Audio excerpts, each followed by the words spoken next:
सुन रहे हैं डी स्टार फिल्म्स।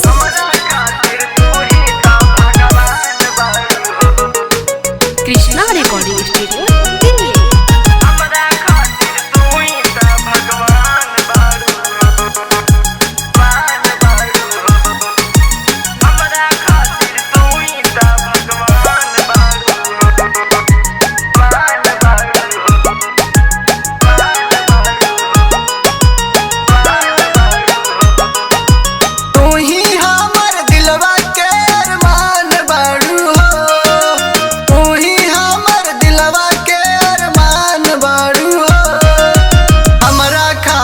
तू ही तो भगवान बड़ू हो, हमरा खातिर तू ही तो भगवान बड़ू हो।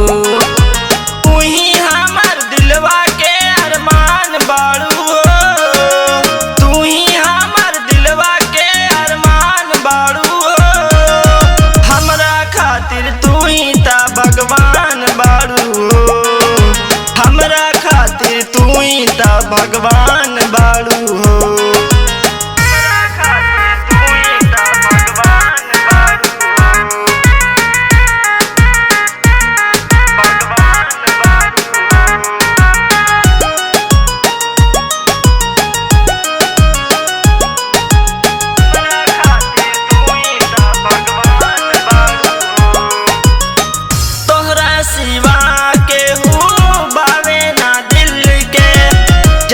से चल गइलू हमरा से मिल के,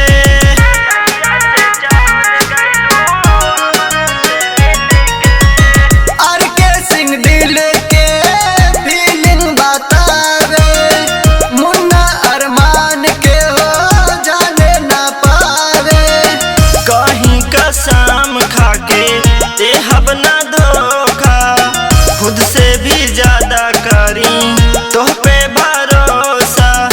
खुद से भी ज्यादा करी तोह पे भरोसा।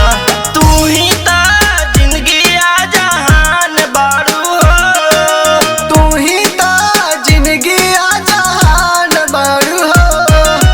हमरा खातिर तू ही ता भगवान बारू हो, हमरा खातिर तू ही ता भगवान बारू।